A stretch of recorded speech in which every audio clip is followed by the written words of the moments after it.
AMC's The Walking Dead gave us a Dwight who was broken, regretful, and on path to redemption. But in Robert Kirkman's comics, Dwight was something else entirely. An unpredictable war leader, a dangerous rival to Rick, and a man whose ending was so shocking, it never made it to your TV screen. This is the Dwight that you never saw, and why his story was far too dangerous for AMC to tell. In the comics, Dwight makes his debut during the Savior's arc as one of Negan's most trusted lieutenants. He's instantly recognizable, not just because of that half-burned face, but because of the way he carries himself. Cold, precise, and loyal to Negan, at least on the surface. That scar, Negan's doing. Punishment for sleeping with Sherry, Dwight's wife, as well as Negan's wife. In true Negan fashion, it wasn't just about inflicting pain, though. It was about sending a message to everyone in the sanctuary.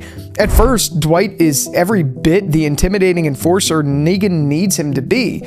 But here's the difference. In the comics, his loyalty to Negan it's just complicated. Even early on, you could see the cracks starting to form. Dwight doesn't always agree with Negan's methods, and those doubts slowly start to define him. But don't get it twisted, comic Dwight is definitely no saint. Even when he turns on Negan, he's not suddenly a good guy. He's dangerous, unpredictable, and far more willing to cross lines than the Dwight AMC gave us. After Negan's defeat in the comics, there's a power vacuum, and who steps up?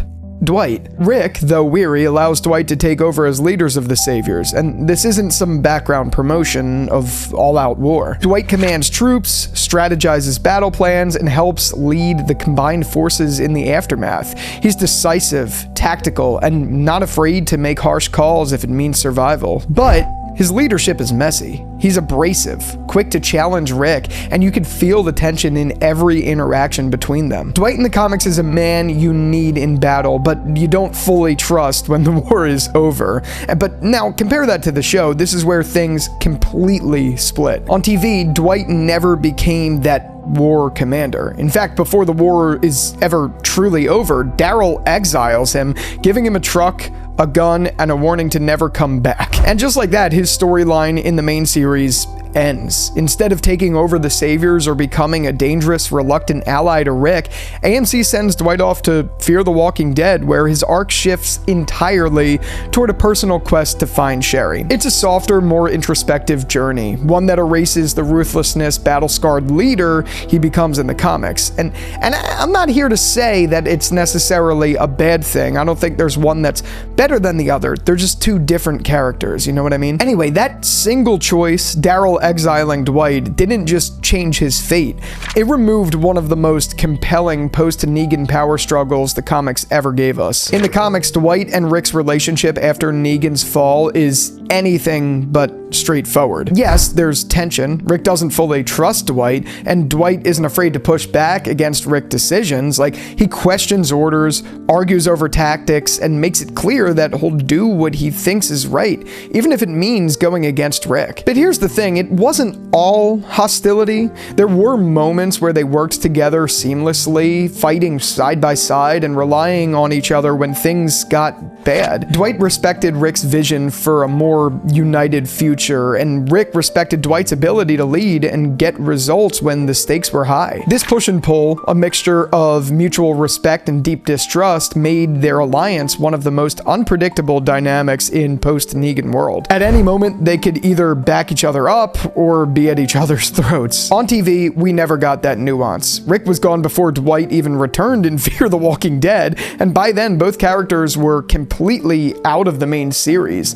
And that meant AMC skipped over one of the richest political rivalries and occasional partnerships that the comics had to offer. If you only watched the TV version, you might think Dwight and Sherry's relationship was a tragic love story, torn apart by Negan and defined by Dwight's quest to find her again. In Fear the Walking Dead, the reunion is emotional, almost helpful, and the show frames them as soulmates trying to rebuild what they had lost. In the comics, it's nothing like that. Sherry doesn't pine for Dwight. she resents him. After Negan's fall, she leaves him and takes over leadership of the Saviors herself. Their dynamic becomes openly hostile, with Sherry undermining Dwight's authority and at times plotting against Rick. It's toxic, manipulative, and far more dangerous than the TV portrayal. Dwight still has feelings for her, but in the comics those feelings are tangled up with betrayal, anger, and power struggles. There's no neat romantic closure, only a reminder that their bond was broken long before the war had ended. By softening this relationship for TV, AMC removed one of the most complicated and combustible aspects of Dwight's story. In the comics, Sherry isn't the person who redeems Dwight, she's part of what makes him so unpredictable. To understand why Dwight's death hits so hard in the comics, you have to know where we are in the story. The Commonwealth. The Commonwealth is the largest and most advanced community we ever see in the Walking Dead universe. 50,000 survivors, an organized military, functioning trade, and a class system that mirrors the old world. On the surface, it looks like the dream Rick has been fighting for, but beneath it, there's inequality, political manipulation, and an undercurrent of unrest ready to explode. When Rick arrives, he sees an opportunity to slowly reform the system, to unite it with Alexandria and the other communities. He wants stability, to avoid another war at all costs. But Dwight, he sees something else. He sees corruption, oppression, and another Negan just waiting to happen. To him, the Commonwealth isn't a community to work with. It's an enemy to overthrow. And the longer they wait, the stronger it'll get. The tension between them builds. Rick wants diplomacy, Dwight wants revolution, and unlike the war with the Saviors, Dwight isn't willing to follow Rick's lead this time. He begins secretly plotting to assassinate Pamela Milton, the Commonwealth's governor, and replace the leadership by force. The confrontation comes in Pamela's office. Rick tries one last time to talk him down, to convince him there's a better way, but Dwight refuses. He believes Rick has gone soft, that the man who fought Negan tooth and nail is now too afraid to do what's necessary. And then it happens. In one of the most shocking moments of the entire comic run, Rick pulls his gun and shoots Dwight in the head, killing him instantly. No hesitation, no drawn-out standoff. 1 second, Dwight is arguing, the next, he's gone. It's not a heat-of-the-moment kill either. Rick knows exactly what he's doing. He realizes that if Dwight succeeds, the Commonwealth will descend into chaos and everything they've built will crumble. He kills Dwight not because he wants to, but because in his mind, he has to. This scene completely reframes Dwight's character. To the end, he's uncompromising, unwilling to play politics, and willing to risk everything for what he believes in. And it reframes Rick, too, showing that his commitment to peace has become so absolute, he's willing to execute a friend to preserve it. AMC never, ever touched this. Rick was already gone from the show, and Dwight's arc had been shifted into Fear the Walking Dead. Without both characters present, this moment, one of the most brutal and morally complex in the comics, never stood a chance to making it to screen. When you step back and look at the differences, AMC's Dwight almost feels like an entirely different character. In the comics, Dwight goes from feared enforcer to reluctant war leader to a volatile political threat, a man whose story ends with one of the most shocking deaths in the series. It's a complete arc with sharp turns and moral gray areas that keep you guessing until the very end. On TV, much of that is just stripped away. Instead of becoming the leader of the Saviors, he's exiled by Daryl. Instead of clashing with Rick over the Commonwealth, he's off to Fear the Walking Dead in a personal journey to reunite with Sherry. And instead of a morally complicated death that challenges everything we know about him, he just keeps surviving. Now, don't get me wrong, the Dwight they gave us isn't bad. In fact, he's likable, even a sympathetic character.